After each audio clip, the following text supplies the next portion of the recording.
Hello guys, this is Sir Mukesh, lecturer in botany. Welcome back to my YouTube channel Step Academy. Next time हमने first video जो है record किया था introduction of biochemistry, और आज का topic होगा हमारा सेकंड इस चैप्टर का, वो है chemical composition of the cell और chemical composition of the protoplasm. तो आइए हम समझते हैं प्रोटोप्लाज्म और chemical composition of the cell.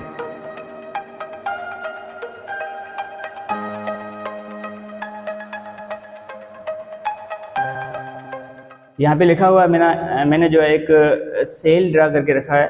यूँ समझो कि ये एनिमल सेल है, और सेल के अंदर आपको पता है कि सबसे बाहर एक सेल की मेम्ब्रेन होती है, इसको प्लाज्मा मेम्ब्रेन कहा जाता है।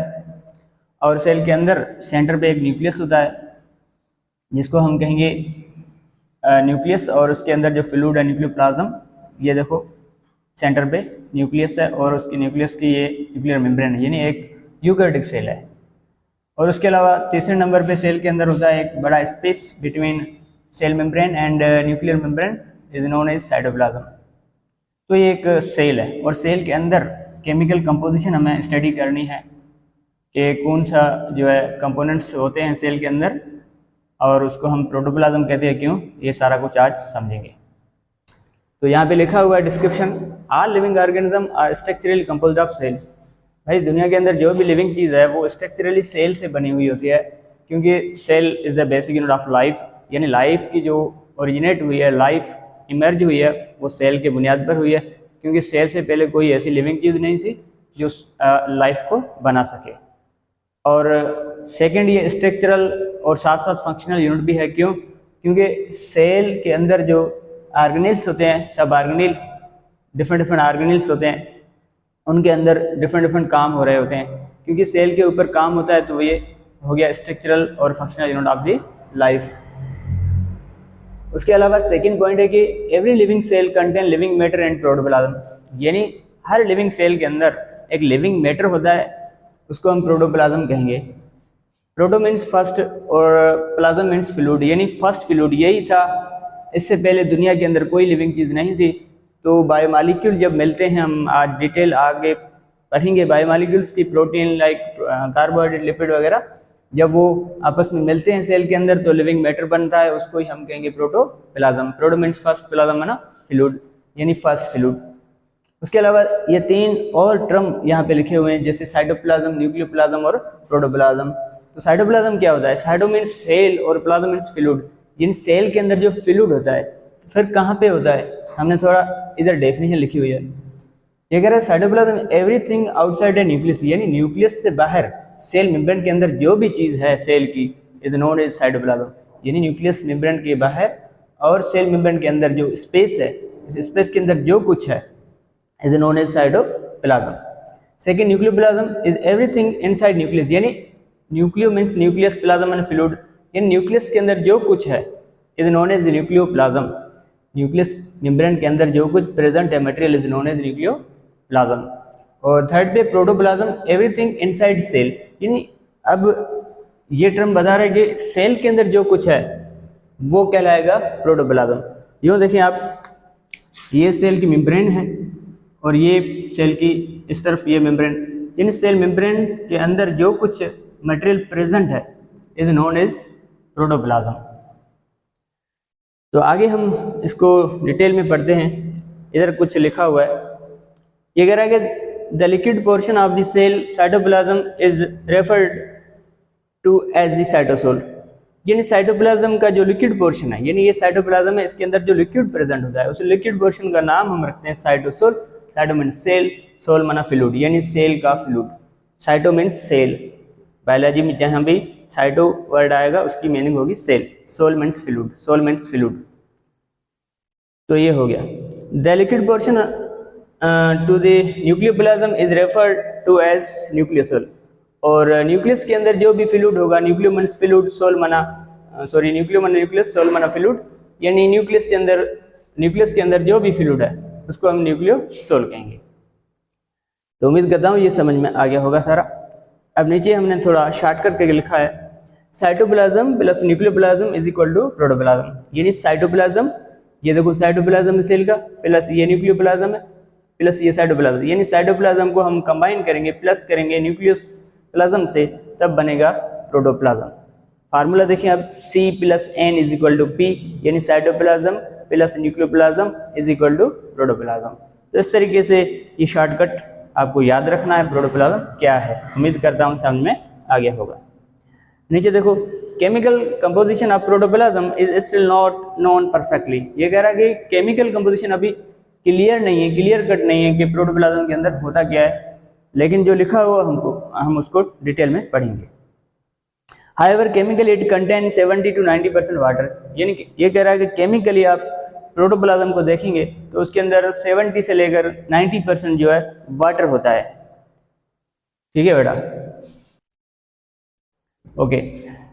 यहाँ पे दो टर्म लिखे हुए हैं, फ्रेश वेट और ड्राई वेट। तो हम कहेंगे फ्रेश वेट क्या होता है, ड्राई वेट क्या होता है। पहले हम ड्राई वेट को समझ लेते हैं थोड़ा सा। यूँ समझिए, मिसाल के तौर पर कोई प्लांट सेल है या एनिमल सेल है, उसके अंदर वाटर भी होता है, 70 से लेकर 90% तक जो है वाटर होता है, और प्लस में 10% जो है ऑर्गेनिक मॉलिक्यूल्स होते हैं। तो मिसाल के तौर पर किसी तरीके से वाटर जो है एवापोरेट हो जाए, रिमेनिंग जो मास बचेगा सेल के अंदर ऑर्गेनिक मॉलिक्यूल का is known as dry weight. तो अभी हम फ्रेश वेट को स्टडी करेंगे। फ्रेश वेट को वेट भी कहा जाता है। क्यों, कैसे लिखा हुआ है देखिए, ये कह रहा है वेट ऑफ लिविंग ऑर्गेनिज्म और biological sample including all of its water content. यानी ये कह रहा है सेल और सेल के अंदर जो वाटर कंटेंट प्लस में उसका ऑर्गेनिक जो मटेरियल का कंटेंट, उसको मिला के हम कहेंगे फ्रेश वेट। यानी फ्रेश वेट ओवरऑल सेल का जो भी वेट है is known as fresh weight, और dry weight after evaporating off water. तो ये कह रहा है कि fresh weight total weight of a sample before drying, यानी उस सेल को ड्राइंग करने से पहले जो वेट होता है is known as fresh weight. और थर्ड लाइन है कि फ्रेश वेट क्या होता है, एक्चुअली सिंपल करके मैं बता रहा हूँ, वाटर प्लस ऑर्गेनिक मैटर, यानी वाटर के साथ ऑर्गेनिक मैटर जब कंबाइन हो रहा होता है कलेक्टिवली, जो मास है is known as fresh weight. और फोर्थ लाइन है कि fresh weight always higher than dry weight. ये कह रहा है हमेशा फ्रेश वेट ड्राई वेट से ज़्यादा होता है, क्योंकि वो कॉम्बिनेशन होती है वाटर प्लस ऑर्गेनिक मैटर की, तो वो हमेशा हायर होगा ड्राई वेट से। तो अब हम ड्राई वेट को समझेंगे। ये कह रहा है ड्राई वेट क्या होता है, dry weight after evaporating off water the remaining mass of cell, यानी जब पानी एवापोरेट हो जाए, जो बाद में मास जो सेल का ऑर्गेनिक मैटर का रिमेनिंग होता है उसको ड्राई वेट कहेंगे। ओनली ऑर्गेनिक मैटर, यानी होता क्या है ड्राई वेट के अंदर, क्योंकि पानी तो 70% वो एवापोरेट हो गया है, बाकी जो ऑर्गेनिक मैटर बचता है वही असल में ड्राई वेट है। तो ड्राई वेट के अंदर क्या कौन सी जो मटेरियल प्रेजेंट होते हैं, तो लॉन्ग चेन बायोलॉजिकल मॉलिक्यूल, यानी उसके अंदर बायोलॉजिकल मॉलिक्यूल होते हैं। कौन से बायोलॉजिकल मॉलिक्यूल, जो लिविंग सेल या लिविंग बॉडी बना रही होती है, उसको हम नाम देंगे बायो मॉलिक्यूल्स। यानी बायो मीन्स लाइफ, मॉलिक्यूल्स यानी वो मॉलिक्यूल्स जो लाइफ को बना रहे होते हैं या सेल को बना रहे होते हैं, एक्चुअली वो ड्राई वेट होता है।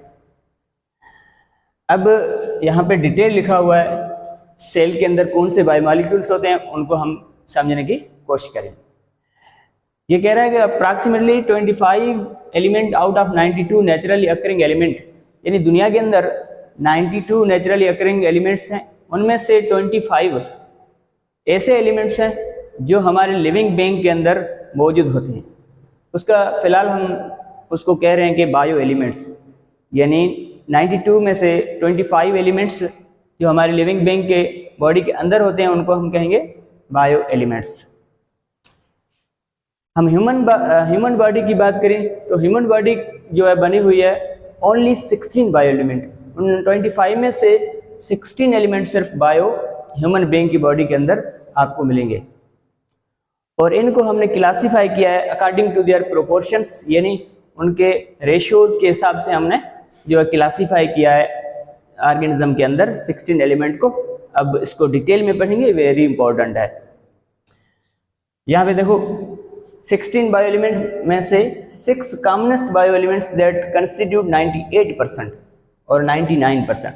ये कह रहा है 16 बायो एलिमेंट जो टोटल होते हैं ह्यूमन बॉडी के अंदर, उनमें से 6 ऐसे very important major bio elements हैं जो कंस्टिट्यूट कर रहे होते हैं 98%। हमारे बुक सिंध के अंदर 98% लिखा हुआ है, पंजाब और फेडरल के अंदर ये 99 है।